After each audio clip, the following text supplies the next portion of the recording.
7월 15일 새벽기도 나오신 여러분들을 사랑하며 환영합니다. 이 시간 각자 학가다 말씀하면서 학가다 세 번 말씀하면서 말씀을 마음에 새기며 나아가겠습니다. 예레미야 29장 12절에서 13절 말씀. 너희가 내게 부르짖으며 내게 와서 기도하면 내가 너희들의 기도를 들을 것이요 너희가 온 마음으로 나를 구하면 나를 찾을 것이요 나를 만나리라. 예레미야 29장 12절에서 13절 말씀. 예레미야 29장 12절에서 13절 말씀. 너희가 내게 부르짖으며 내게 와서 기도하면 내가 너희들의 기도를 들을 것이요 너희가 온 마음으로 나를 구하면 나를 찾을 것이요 나를 만나리라. 예레미야 29장 12절에서 13절 말씀. 예레미야 29장 12절에서 13절 말씀. 너희가 내게 부르짖으며 내게 와서 기도하면 내가 너희들의 기도를 들을 것이요 너희가 온 마음으로 나를 구하면 나를 찾을 것이요 나를 만나리라. 예레미야 29장 12절에서 13절 말씀. 아멘.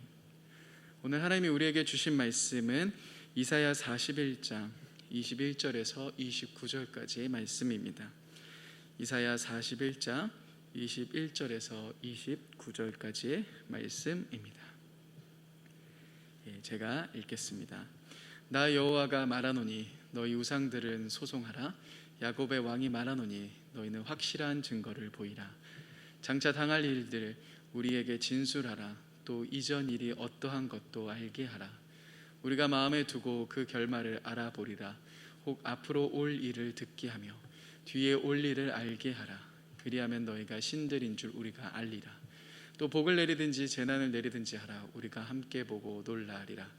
보라, 너희는 아무것도 아니며 너희의 일은 허망하며 너희 일은 택한 자는 가증하느니라. 내가 한 사람을 일으켜 북방에서 오게 하며 내 이름으로 부르는 자를 해돋는 곳에서 오게 하였나니 그가 이르러 고관들을 석회같이 토기장이가 진흙을 밟음같이 하리니 누가 처음부터 이 일을 알게 하여 우리가 알았느냐? 누가 이전부터 알게 하여 우리가 옳다고 말하게 하였느냐? 알게 하는 자도 없고 들려주는 자도 없고 너희 말을 듣는 자도 없도다. 내가 비로소 시온에게 너희는 이제 그들을 보라 하였노라. 내가 기쁜 소식을 전할 자를 예루살렘에 주리라. 내가 본즉 한 사람도 없으며 내가 물어도 그들 가운데 한 말도 대답할 조언자가 없도다. 보라, 그들은 다 헛되며 그들의 행사는 허무하며 그들이 부어 만든 우상들은 바람이요 공허한 것뿐이니라. 아멘. 네, 오늘도 이렇게 새벽 기도에 나오신 여러분들을 사랑하며 환영합니다. 오늘 이 새벽 하나님의 귀한 말씀 또 귀한 마음을 느끼시는 저와 여러분들이 되셨으면 좋겠습니다. 여러분들은 혹시 누군가와 점심 한 끼 먹는데 54억 원이라는 돈이 든다면 그 식사를 함께 하시겠습니까? 저와 만약에 여러분들이 점심을 드신다면 54억이 든다면 아니면 좀 54,000원 조금 더 적게 5,400원 정도를 저와 점심 식사 함께 한데 든다면 여러분들은 그것도 고민하실 겁니다. 누군가와 점심 한 끼 하는데 54억 원이 든다. 이건 우리들의 생각으로서는 이해할 수 없는 일이죠. 인터넷을 보다가 워렌 버핏이라는 사람의 기사를 보게 되었습니다. 2017년 기준으로 그의 재산이 94조 원이라고 하는데요. 아마 지금은 더 많이 늘었겠죠. 그런데 그가 투자를 굉장히 잘한 사람으로 알려져 있습니다. 그래서 투자에 대해서 듣기 위해 그가 경매로 낸 거는 점심 식사에 굉장히 많은 인기가 있다고 합니다. 특별히 작년 같은 경우 암호화폐 트론의 창시자가 그와 함께 점심 식사를 하게 되었는데요. 무려 경매 가격은 54억 4천만 원이라고 합니다. 왜 그와 만나길 원할까요? 많은 사람은 그렇게 큰 돈을 주고 왜 그와 만나길 원할까요? 만약 그와의 만남이 전혀 가치가 없다면 절대 그 만남을 가지려고 하지 않을 겁니다. 경매에 참여하지도 않겠죠. 적어도 그와 점심 식사를 함께 본 사람, 또 그와 만나서 조언을 들었던 사람들은 자신들이 투자한 돈보다 들인 돈보다도 더 많은 것을 얻을 수 있다는 것을 알기 때문에 그와의 점심시간에 모든 것을 투자하는 겁니다. 내가 의미 있다고 하는 만남 앞에서 사람들은 자신의 돈도 아낌없이 투자합니다. 또한 의미 있는 사람의 만남은 우리들의 삶을 바꾸기도 합니다. 제가 지금으로부터 한 10년 전에 한 집회에 참여했던 적이 있습니다. 근데 사람이 그렇게 많지 않았던 집회였는데요. 근데 그 집회에 참여했던 분 중에 한 분이 그 당시 많은 사람들이 불렀던 예배합니다 라는 곡을 부르셨던 어노인팅의 전은주 자매님이셨습니다. 사람들이 많이 참여하지 않았기 때문에 너무나도 가까이서 볼 수 있었는데요. 제 성격으로 인해서 또 그분께 말을 직접 걸지는 못하고 멀리서만 이렇게 보기만 했습니다. 그리고 그 집회가 끝나고요, 그 집회 2차로 부산에서 이제 또 집회가 열렸는데, 그 부산 열리는 집회에 제가 스텝으로 참여하게 되었습니다. 스텝으로 참여하는 분은 이제는 사당에서 봉고차를 타고 같이 간다라고 하셔서 제가 사당으로 갔는데, 이제 봉고차를 열고 봉고차 문 안으로 딱 들어가는데 저쪽 끝쪽 자리가 남아 있는 겁니다.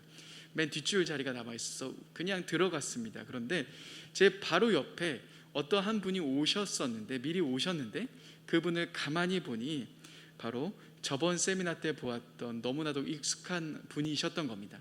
그분이 바로 전은주 자매님이셨습니다. 바로 제 옆에서, 봉고차 옆에서 같이 타고 간 겁니다. 그 부산까지 가는 시간 5시간 정도 걸렸나요? 그 시간 동안 계속 함께 그 옆에 있으면서 이런저런 대화를 나눴습니다. 그분이 사역하고 계시는 어노인팅 그곳에서 기타 치시는 영상도 보여주시고, 또 그분이 가지고 계신 맥북을 가지고 이런저런 대화 얘기도 많이 나눴습니다. 사역자의 길을 가게 된 이야기부터 시작해서 또 그분이 만드신 찬양, 또 그분이 직접 만드셨던 싸이월드 클럽이란 곳에 초대해 주시고, 그 안에서 무려 5시간 동안 제게는 정말 잊을 수 없는 시간이었습니다. 그때 저에게 말씀해 주셨던 그 이야기들이 2007년이었는데요 지금까지도 제 마음속에 기억에 남고요, 지금까지도 제게 잊지 못했던 순간으로 남아 있습니다. 우리는 의미 있는 만남을 위해서 54억이라는 돈을 투자할 수 있습니다. 또 내가 가장 좋아하는 사람을 만나는 그 시간은 2007년이라는 과거, 엄청나게 과거의 일이지만 자랑하고 싶고 또 기억하고 싶고 놓치지 않고 싶은 추억이 되거든 합니다. 그렇다면 여러분들에게는 하나님과의 만남은 어떠한 의미를 가지고 계십니까? 54억을 투자할 만큼의 귀한 만남이라 생각하십니까? 나의 모든 것을 드릴 수 있을 만한 만남이라 생각하십니까? 또는 내가 하나님과 만남을, 내가 좋아하는 그 어떤 사람의 만남보다도 더 기대하시는 만남이십니까? 오늘 이사야 41장 21절은 이렇게 시작합니다. 제가 읽겠습니다. 나 여호와가 말하노니 너희 우상들은 소송하라. 야곱의 왕이 말하노니 너희는 확실한 증거를 보이라. 하나님은 지금 우상들에 대해서 이야기하십니다. 바로 앞에서 하나님은 이스라엘을 보호하며 그들에게 회복을 주실 것이라고 약속하십니다. 그런데 이 말씀부터 하나님은 이방이 섬기고 있는 우상들이 얼마나 힘이 없고 헛된 것인지, 그리고 그 하나님의 전능하심을 말씀하시는 부분, 바로 그것이 시작됩니다. 이방의 우상들, 많은 사람들이 쫓아다니며 절하며 의지하고 있는 그 세상의 우상들은 미래의 일을 예언하지 못하며, 인간 안에서 어떠한 일이 일어나는지 정확하게 알지 못하며, 인간에게 복과 화를 내리지도 못하는 무능력하고 무기력한 존재라는 사실을 하나님은 선포하시면서, 동시에 하나님은 자신만이 인간의 역사를 주관하고 미래의 일을 결정하는 그 전능한 하나님이심을 보여주는 부분인 겁니다. 또 이 말씀을 이스라엘 백성들에게 향해 하고 계시는 말씀이시기도 합니다. 이 말씀은 오늘에 살아가고 있는 저와 여러분들에게 참 많은 것을 생각하게 합니다. 세상이 말하고 있는, 또 세상이 따라가고 있는, 세상이 만나려고 하는, 붙잡아야 한다 주장하는 익숙한 삶이 있습니다. 안정적인 삶, 재정적인 풍요로운 삶, 부동산 또는 자녀의 성공, 이런 것들이 있으면 삶이 행복해질 거야. 그래서 많은 사람들은 그것을 만나기 위해 쫓아다니며 그것을 만나기 위해 몸부림칩니다. 그렇지만 내가 믿고 있는, 내가 따라가고 있는 그 돈이, 또 그 모든 것이 우리들의 삶을 온전하게 책임질 수 있을까요? 그것만 가지면 앞으로 아무런 걱정 없이 편하게 살 수 있을까요? 그렇지 않다라는 것은 우리는 너무나도 잘 알고 있습니다. 그런데 우리는 나의 모든 것을 책임져 주지 못하는 것을 위해, 나에게 영원한 만족을 주지 못하는 것을 위해, 그것을 붙잡고 그것을 얻기 위해, 그것을 만나기 위해 평생을 노력하며 평생을 투자하며 살아가고 있다는 겁니다. 지금 시기가 바로 이러한 시기인 것 같습니다. 근데 여러분, 이러한 시기 속에서 어떠한 사람이 있습니다. 특별히 열왕기상 18장에 보시면 우리는 엘리야라는 한 사람을 만나게 됩니다. 바알의 선지자 450명과 아세라 선지자 400명과 갈멜산 앞에서 너희가 믿고 있는 신이 진짜라면은 하늘에서 불을 내려봐라고 이야기합니다. 그러자 바알의 선지자 또 아세라 선지자가 열왕기상 18장 26절에서 그들이 송아지를 잡고 아침부터 낮까지 바알의 이름을 부릅니다. 그런데 아무런 응답은 일어나지 않습니다. 제단에서 뛰놀립니다. 아무리 떠듭니다. 그런데 응답은 없습니다. 그들은 큰 소리를 부르며 자신의 몸을 자해합니다. 피가 흐르기까지 합니다. 그렇지만 그럼에도 그들이 믿고 있는 우상은 아무런 응답이 없습니다. 그렇지만 엘리야는 어떠합니까? 하나님의 이름을 의지하고 그 안에서 물을 붓습니다. 상식적으로 불이 붙어야 하는 곳에 물을 붓는다라는 것 굉장히 이상한 일입니다. 근데 그 앞에서 엘리야는 하나님을 의지하며 하나님께 기도합니다. 그러자 여호와의 불이 내려와 번제물과 나무, 돌, 흙을 태우기 시작합니다. 그리고 모든 백성들은 여호와 그는 하나님이시다라고 외칩니다.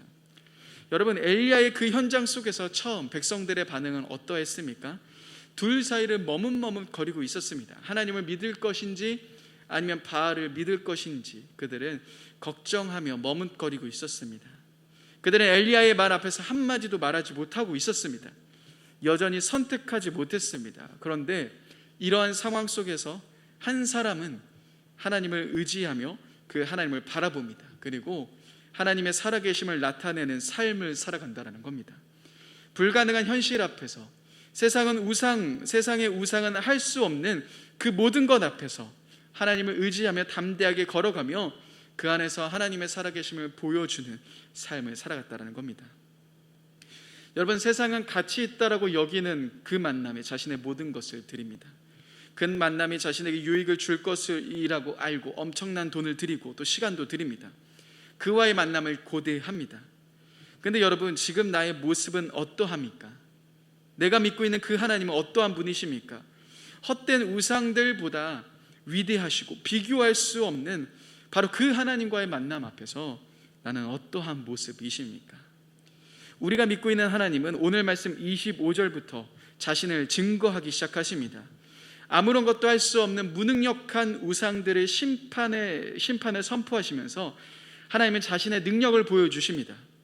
26절에서 하나님은 그들 중에 누가 고레스의 등장을 예언했는지 말해보라고 도전하십니다. 물론 그 답은 그들 중에 누구도 어떠한 우상도 예언하지 못했다라는 겁니다. 그리고 그 하나님은 미래의 일을 예언하실 뿐만 아니라 27절에 이렇게 말씀하십니다. 내가 비로소 시온에게 너희는 이제 그들을 보라 하였노라. 내가 기쁜 소식을 전할 자를 예루살렘에 주리라. 하나님은 미래의 일을 예언하실 뿐만 아니라 자기 백성들에게 기쁜 소식을 전해주십니다. 그 기쁜 소식을 전할 자를 예루살렘에 주리라 하십니다. 자기가 택한 백성들에게 기쁜 소식을 전할 사람을 보낼 거다라고 말씀하고 계시는 겁니다. 여러분, 하나님만이 우리들을 위하십니다. 하나님만이 우리들에게 기쁨을 주실 수 있는 분이십니다. 세상의 우상들은 우리들에게 기쁨을 줄 것처럼 보이지만 우리의 가장 큰 기쁨은, 우리의 가장 기쁜 소식을 주실 수 있는 분은 오직 하나님밖에 없으십니다. 젊은 시절 진정한 행복을 찾아 많은 만남을 가졌던 어거스틴은 세상에 있는 것에서 진정한 행복을 찾지 못했다라고 이야기합니다. 성공, 또 성적인 쾌락, 철학, 그러나 그 안에서 그는 계속 공허해져만 갑니다. 그리고 마침내 그가 하나님을 만나고 이러한 고백을 합니다. 주님을 사랑하지 않는 이들에게는 주어지지 않고 주님 자신을 위해 주님을 사랑하는 이들에게만 주어지는 기쁨이 있다. 하나님을 사랑하는 자들만이 누릴 수 있는 기쁨이 있다라고 말합니다. 하나님을 만나는 자들만이 얻을 수 있는 행복이 있다라고 이야기합니다. 세상의 우상들은 스스로 자신을 증명하지 못합니다. 자신의 능력을 증명하지 못합니다. 그렇지만 우리가 믿고 있는 바로 그 하나님, 우리가 오늘 예배하고 찬양하고 또 기도하고 만나고 있는 바로 그 하나님은 이스라엘에게 가장 좋은 길로 인도하시며 그들의 앞의 일을 말씀해 주실 뿐만 아니라 그들에게 고레스를 통해 바벨론을 심판하시며 동시에 자기 백성 이스라엘의 구원의 기쁜 소식을 전해주실 사람을 보내준다라고 말씀하고 계신다는 겁니다. 즉 하나님만이 예루살렘의 유일한 구원의 원천이시라는 겁니다. 그리고 오늘 말씀 28절부터는 또다시 21절에 말씀하셨던 우상들에 대한 최종 선언을 내리십니다. 그리고 마지막 29절에 이렇게 말씀하고 계십니다. 29절입니다. 보라, 그들은 다 헛되며 그들의 행사는 허무하며 그들이 부어 만든 우상들은 바람이요 공허한 것뿐이니라. 그들은 다 헛되다 말씀하십니다. 여기서 말하는 헛되다라는 구약 성경의 이 단어는요 굉장히 많이 사용된 단어입니다. 그런데 그 단어들의 사용법을 보면은 단지 헛된 것을 표현하지 않고요, 악한 행동, 재앙, 불의, 죄악, 사악, 허탄한 것 등등의 다양하게 번역된 단어입니다. 그러한 것으로 보았을 때 여기서 말하는 헛되다라는 표현은 모든 사악한 것, 모든 악한 것을 포괄하는 의미로 볼 수 있습니다. 즉 우상을 섬길 때 그 우상을 섬기는 자들은 그 행동을 통해서 헛되며 재앙이 일어나며 죄악으로 다가가게 되는 그 악의 원천이 된다라는 표현입니다. 실제로 이 당시 고대 근동에서 유행했던 우상을 섬기는 일들은요 굉장히 비윤리적이었고 비인간적인 제사의 의식들이 진행되었습니다. 그리고 그 제사 의식을 드리는 사람들의 삶은요 더욱더 피폐해져 갑니다. 신전 제사장들은 음란을 행하며 사람들을 죽여서 제사를 드리는 일을 자행하며 그러한 행동을 통해서 결국 그것을 드리는 사람을 파멸로 이끌어 갔습니다. 또한 그들의 행사는 허무하다라고 이야기합니다. 아무런 가치가 없다라고 표현하십니다. 그들이 행하는 일들이 인간에게 아무런 유익을 주지 못하고 아무런 가치를 내지 못한다라 말합니다. 또한 그들이 부어 만든 우상들은 바람이고 공허한 것뿐이라고 말씀하고 계십니다. 우상들은 단지 조각품일 뿐 아무 능력도 없고 그것을 섬기는 자들을 멸망으로 이끌고 허무하며 헛되다라고 말씀하십니다. 그렇다면 여러분, 지금 나는 이렇게 헛된 것을 따라가십니까? 아니면 정말 우리들을 가장 좋은 길로 인도하시며 우리들에게 진정한 기쁨과 행복을 주시는 그 하나님을 바라보며 그 하나님을 따라가는 삶을 살아가고 있습니까? 지금 시대에 정말 하나님만 바라보고 따라가는 그것이 점점 어려워지는 시기입니다. 또 그런 사람들이 점차 줄어들고 있는 시기입니다. 하나님보다 세상의 안정적인 것을 더 바라보며 따라가는 사람들이 많아지기 시작합니다. 하나님을 섬긴다라고 말하지만 빌립보서에 있는 말씀처럼 자신의 배를 우상으로 섬기고 있는 사람들이 많아지는 시기 속에서 저와 여러분들은 걸어가고 있습니다. 근데 여러분, 이러한 시대 속에서 하나님은 어떠한 사람을 찾고 계십니까?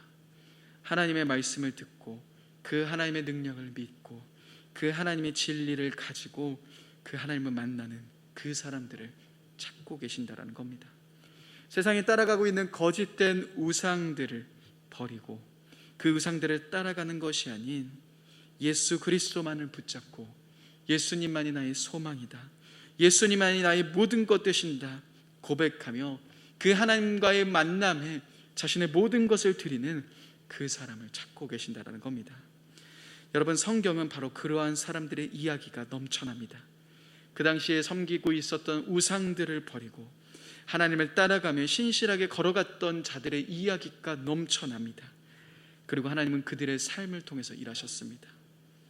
이 새벽 우리는 다시금 돌아보며 기도하길 원합니다. 보이는 세상의 우상을 따라가는 것이 아닌 보이지 않지만 우리를 끝까지 책임져 주시고 우리에게 진짜 소망 되시며 우리의 왕 되시며 우리의 전부가 되시는 그 주님을 바라보며 걸어가길 원합니다.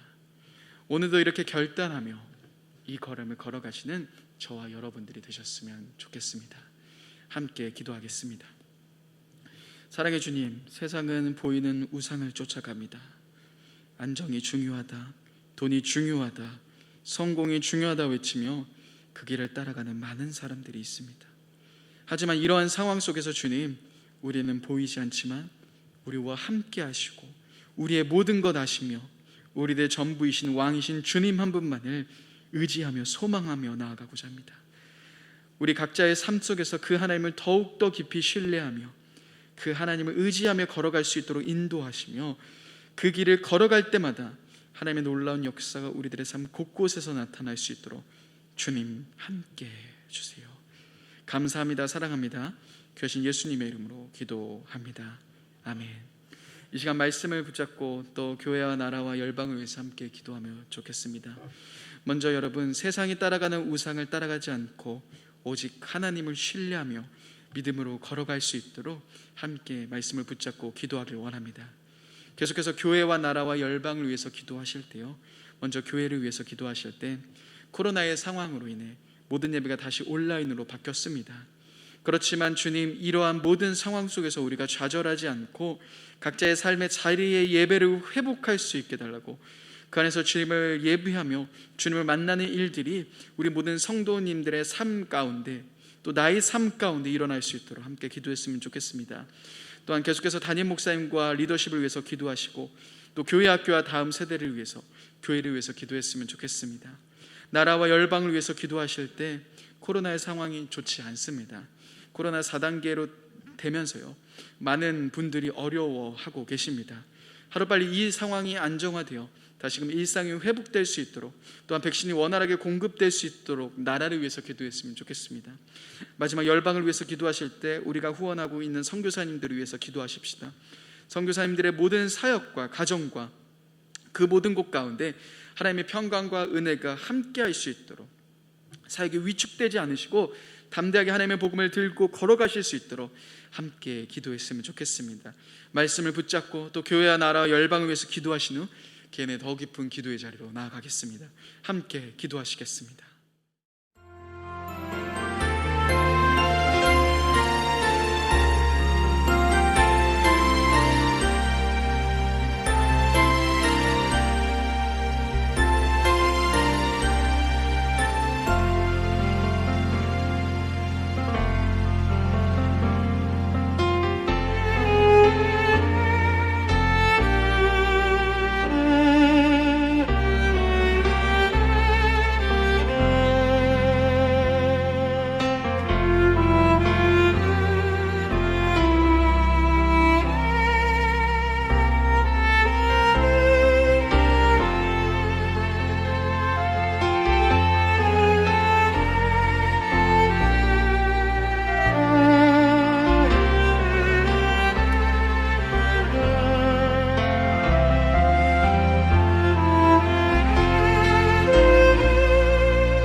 아멘.